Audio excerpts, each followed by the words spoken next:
Hello मेरे प्यारे बच्चों, आप सभी का स्वागत है एक नए वीडियो सेशन में। और आज का वीडियो बहुत ही इम्पोर्टेंट होने वाला है।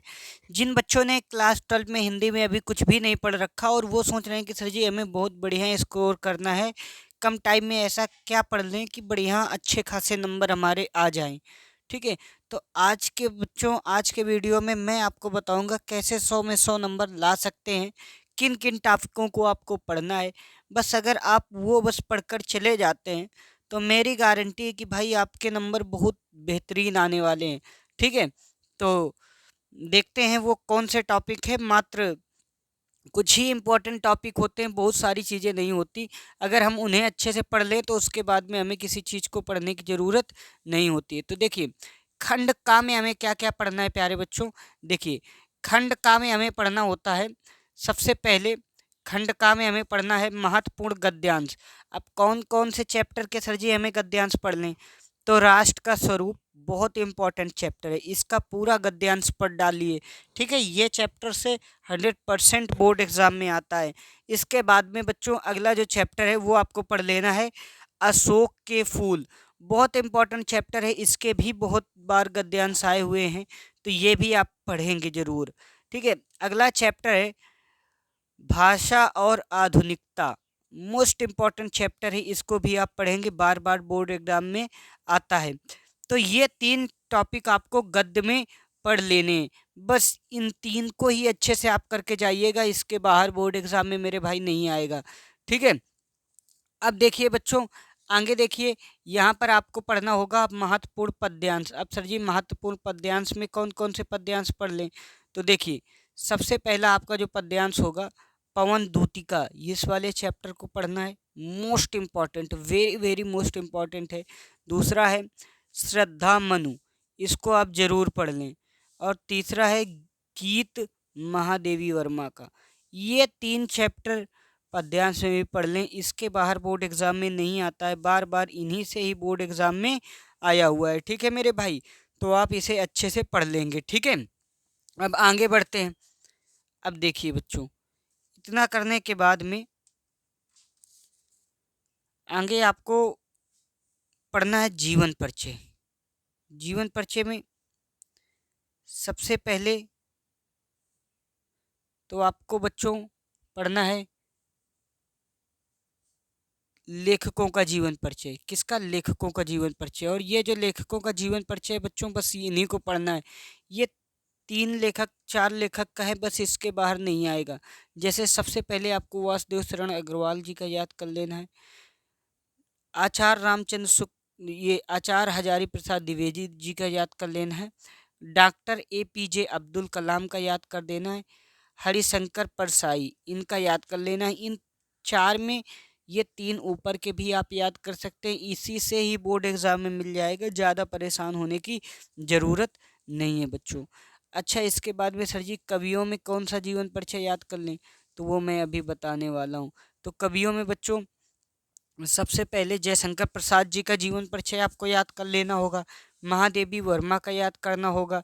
मैथिली शरण गुप्त का याद करना होगा। और सच्चिदानंद हीरानंद वात्स्यायन अग्गी, इतने का आपका जीवन परिचय अच्छे से आपको लर्न कर लेना है, याद कर लेना है।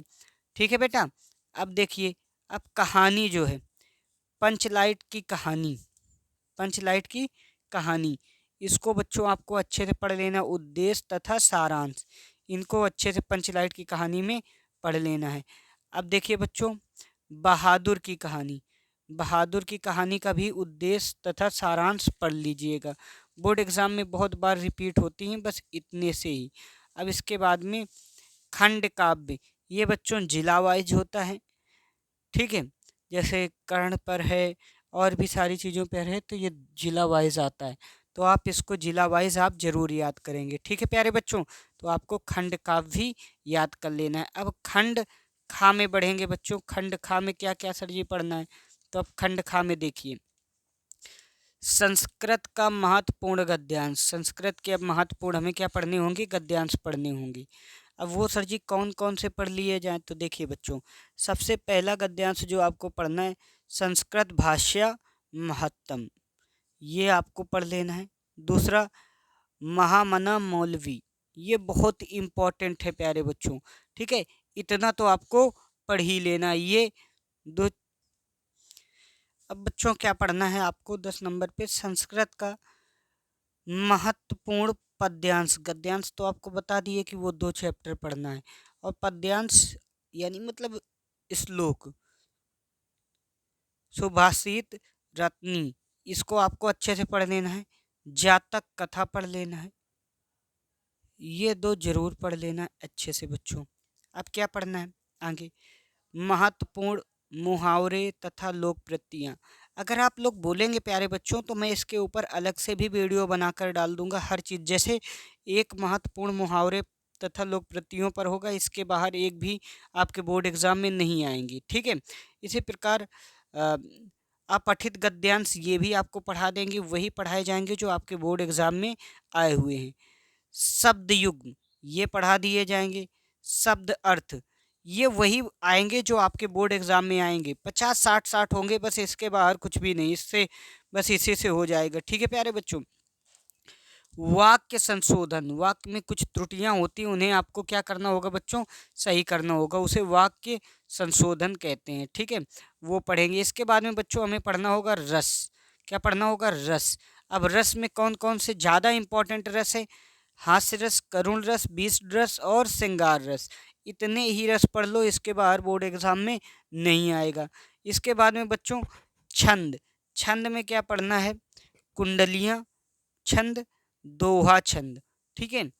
और ये भैरव छंद भी, ये भी पढ़ सकते हो, मगर ये 2 बहुत इंपॉर्टेंट है, ठीक है। दोहा और सोरठा भी हो जाता है इंपॉर्टेंट, ठीक है बच्चों। इसके बाद में अलंकार। अलंकार अब पढ़ेंगे। अलंकार में कौन कौन से सर जी अलंकार पढ़ें?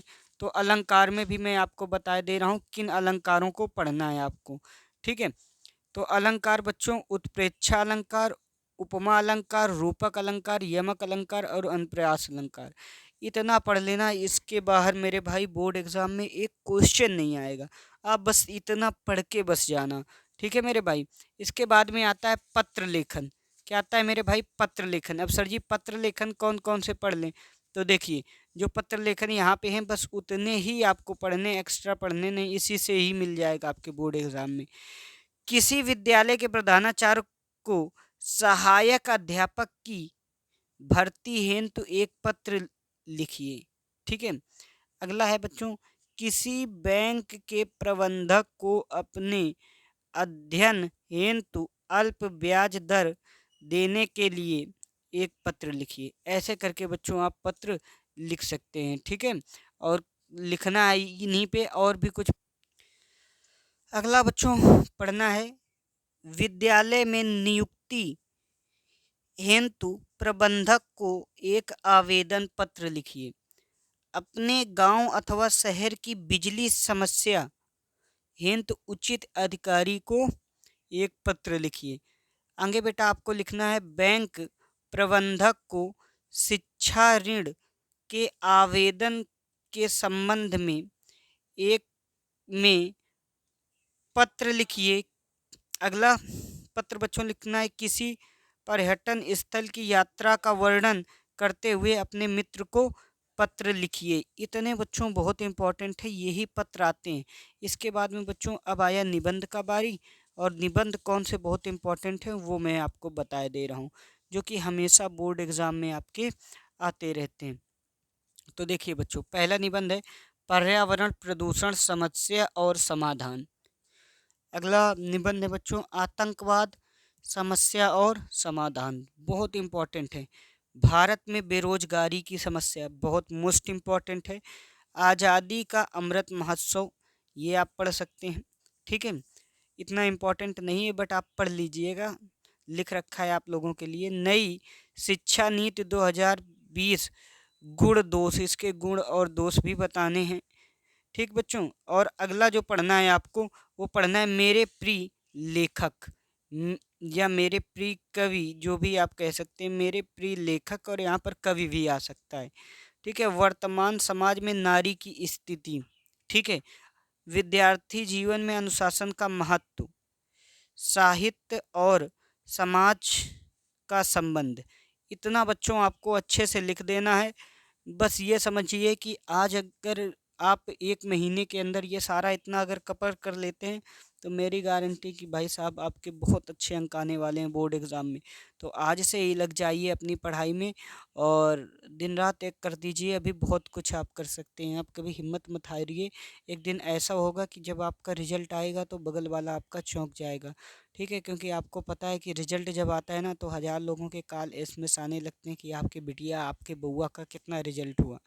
तो बच्चों उन सारे लोगों को आपको जवाब देना है, इस वजह से आपको पढ़ना तो पड़ेगा ही मेरे भाई, ठीक है? तो मन लगाकर पढ़िएगा, ज़्यादा से ज़्यादा पढ़िएगा, ठीक है? स्कूल कभी-कभी चाय गोला कर लीजिएगा, मगर अपनी घर में ढेर सारी पढ़ाई करना और अच्छे से नींद भी लेना है, ठीक है?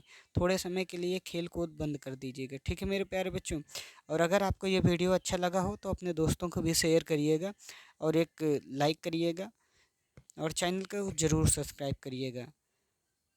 जय हिंद दोस्तों।